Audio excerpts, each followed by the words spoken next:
When people talk about the American Revolution, inevitably the conversation will turn to why did it happen? What caused it? What's the reason for the American Revolution? Now, depending on the context, the setting, the individuals involved, you'll get a cornucopia of answers as to the cause, air quote, of the American Revolution. There's always it was about taxes group. You know, they were taxing our tea and we didn't like taxes and we threw. Then there's the gun right advocates who will explain that it was because the British kept violating our rights to keep and bear arms, or at least they tried to. Others will say it's about lack of representation in Parliament, and so that's what caused it. And as revisionism has crept into the mainstream of history, some will now even say that it was just an attempt to reinforce slavery. Now, all of these arguments, all of these positions have some foundation. Indeed, given that there were somewhere around 2 million American colonists in 1775, one could even argue that there were at least 2 million reasons for the revolution. But all of that ignores the real underlying reason for the American Revolution. It was a revolution born from 18th century Enlightenment and, possibly for the first time in history, a literacy rate that exceeded 90% amongst the free male population. Surprisingly, the women's literacy rate was somewhere around 50%. And this results in numerous, incredible written accounts of that entire era, which leaves us with a direct answer to what was the underlying cause of the American Revolution. It's actually a single word. It's a word that in today's lexicon, even in the dictionary, it has shifted its meaning. Today, the word is often used interchangeably with another one of our holy words, as Captain Kirk would have said, and it's lost the deeper connotation that it carried, particularly in the 1770s. There was a time not that long ago when I was trying to figure out when that shift actually happened. When did that word change its meaning? As near as I could isolate it, I don't have access to everything, but as near as I could tell, somewhere around 1991 was when the dictionaries, the ones that I have, began to redefine the word to a more modern understanding. Though it had been many, many years before that, since any American speaker or politician had used the word as the founders understood it, as the founding generation used it. For us today, the word has become just another in a long line of English words that can mean the same thing as another word. The difference in meaning and the historical context have been lost. Almost.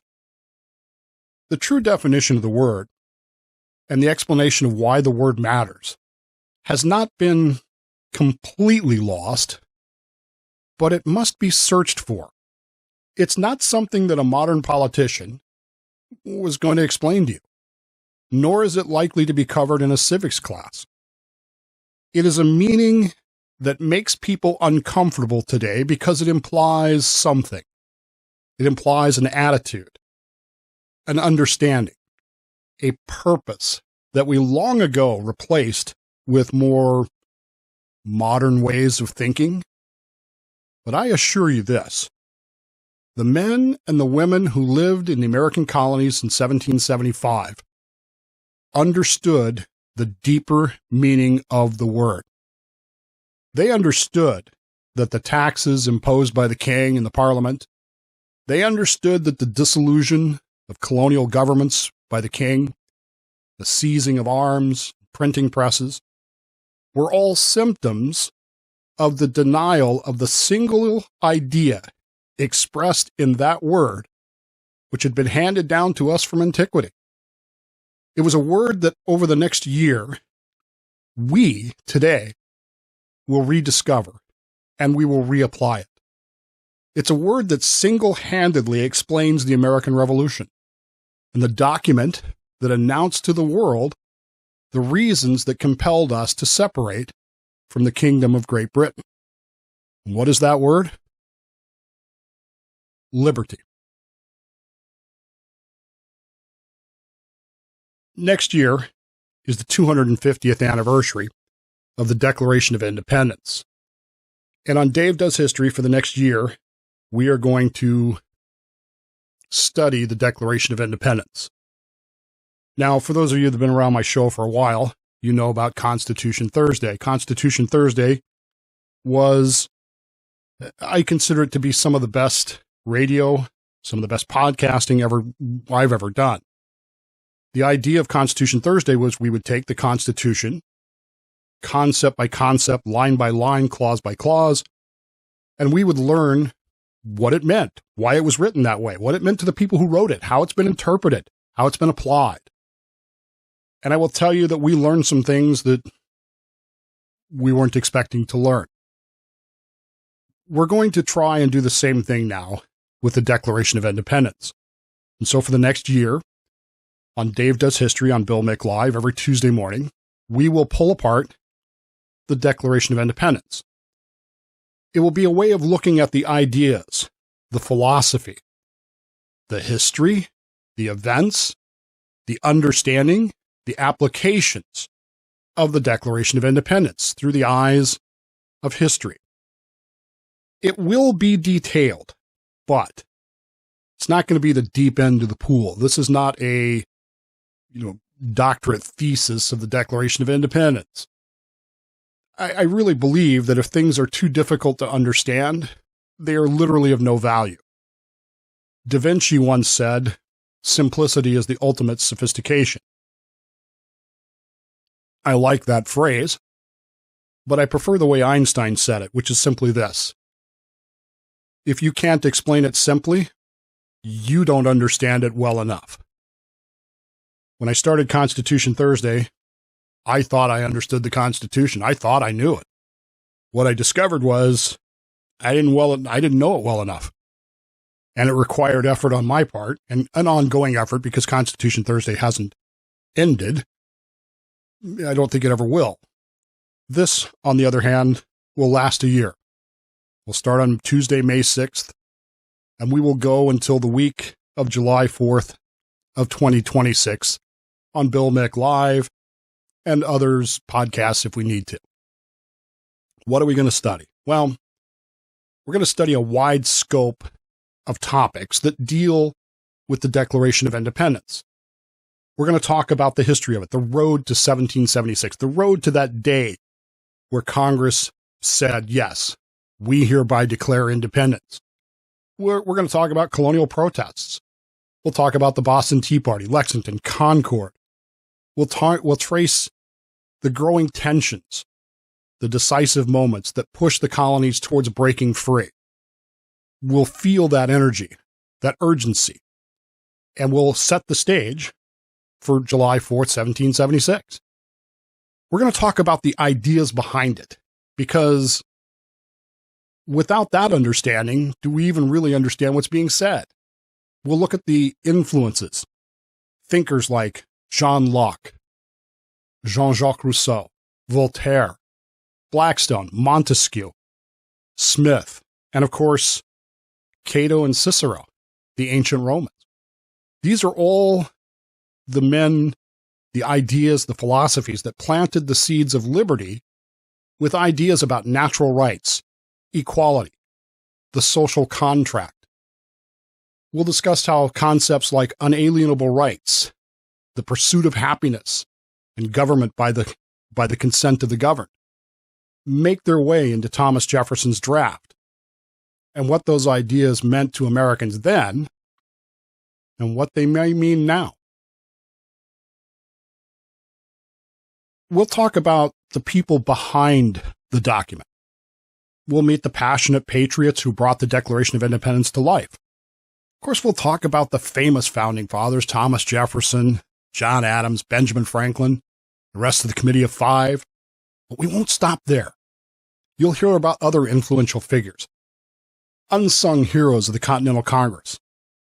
We'll talk about them. They debated, edited, ultimately signed their names to that document. We'll talk about men like Caesar Rodney. You know, if you pick up one of the U.S. quarters and you get the one from the state of Delaware and you look at the back of it, it has a picture of a man riding a horse. What does that have to do with independence? You might argue everything. You'll hear about those figures. You'll learn about the risks that they took, the collaboration this whole thing required. You'll learn about how they signed it and what they thought. We'll talk about the enduring legacy of the Declaration of Independence. We'll reflect on what happened in 1776 and why it still matters today, 250 years later. We'll examine how its bold proclamation that all men are created equal became a guiding light for future generations. It was also a stumbling block in many ways. From Abraham Lincoln invoking the Declaration's principles during the Civil War to other movements like women's suffrage, civil rights, all drawing inspiration from its words. We'll discover how this document evolved into a timeless beacon of freedom, and we'll look at how the Declaration influenced other nations' quests for independence and how it's remembered and preserved. I hope you've been to the National Archives. If you haven't, don't pay attention to the movie National Treasure. It's a great movie, but that ain't really how it works. At the end of this whole series, hopefully, you'll have a deeper appreciation for the Declaration's lasting impact on American life and, indeed, the entire world.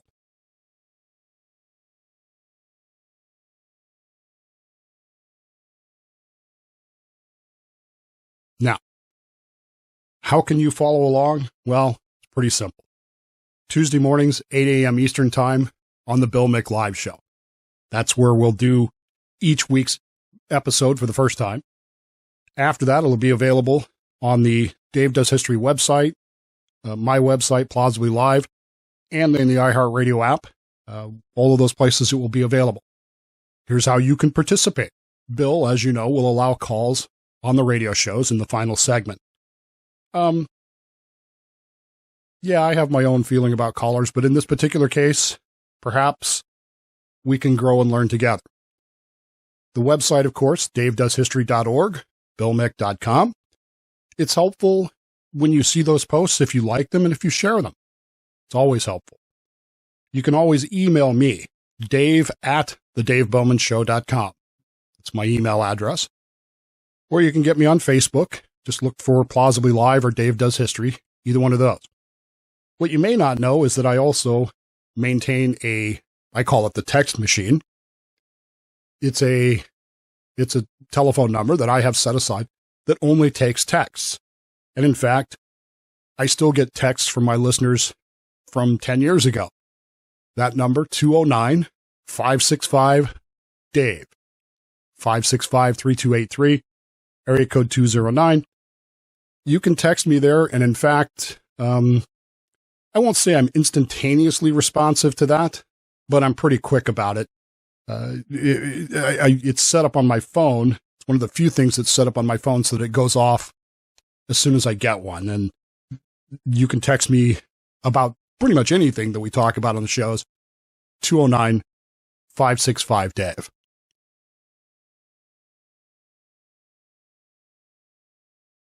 Some have asked, hey, Dave, how can I help?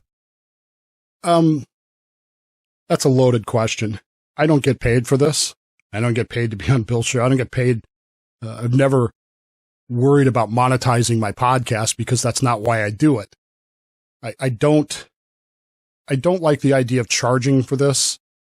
I keep getting that. My consultant talks to me all the time about, you need to charge for this premium content. You need to do this and you do that. And it's just not the way I do things. I don't believe in that.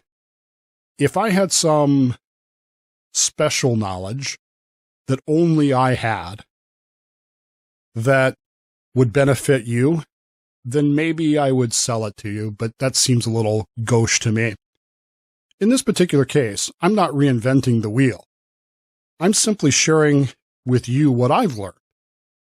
And in that vein, I've never felt like I can charge for it, and so we won't. That's why we put it on the radio, because it's free.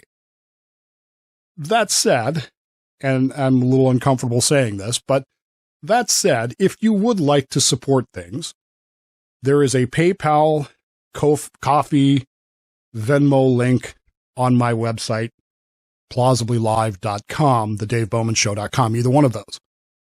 For whatever it's worth, we've been planning this now for about 2 weeks. I've spent somewhere around $400 on materials and prep work and those kinds of things.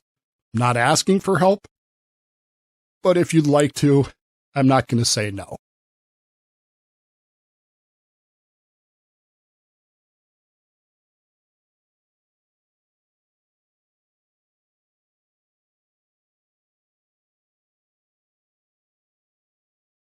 I want to close with this idea.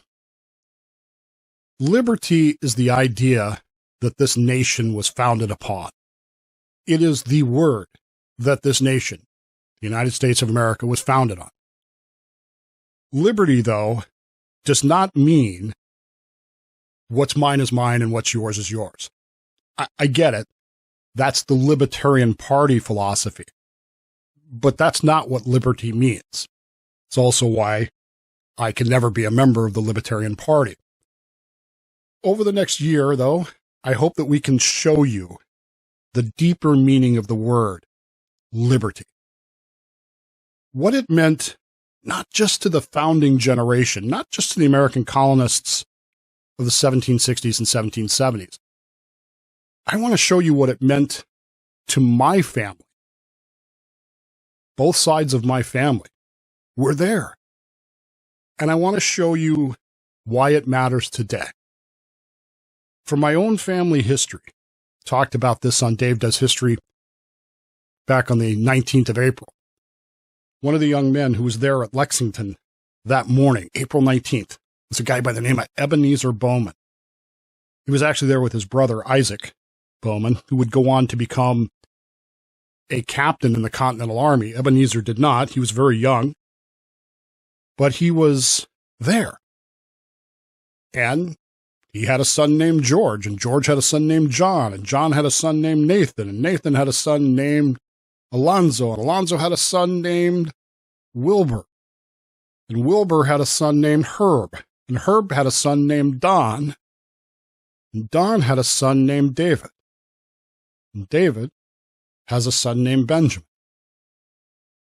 On the other side of my family, Charles Holt was there. He was very young at the time, and he served in the North Carolina militia towards the last year and a half of the war. He wasn't someone who was a brilliant tactician. He wasn't a general. He wasn't even a leader. He was a private. Some documentation shows that he may have just been a cook, but he was there. And many years after the war ended, my grandfather's application for his pension as a Revolutionary War soldier, Congress began to pay pensions to those soldiers. And my grandmother, my great-grandmother, 8 generations ago, went to fill out that paperwork because apparently my great-grandfather was illiterate, which is a recurring theme in my family. So part of that process, they were asked to fill out this paperwork. They were asked to list the date of their marriage. I mean, that makes sense, right? It's odd to me, though, that she couldn't remember the date of the marriage. She could not remember their anniversary date. Now, that's strange to me because I'm married, and believe me, I panic for about 2 weeks before every year in early August because I got to make sure I have all the arrangements made, dinner reservations, if we're going somewhere. It's an important date to me. It's a beginning date of my life with Cammie. So it's strange to me that she can't recall the date of beginning her married life with my great-grandfather, Charles. But what she could recall was the beginning of what mattered most to her. And I've seen it with my own eyes. On the pension form, the pension application form for my great-grandfather, Charles Holt, my great-grandmother, Martha, wrote these simple words. I don't remember the date, but it was shortly after our liberty was won. That was the beginning for her. Liberty had been won. And hopefully, it will be a beginning for us.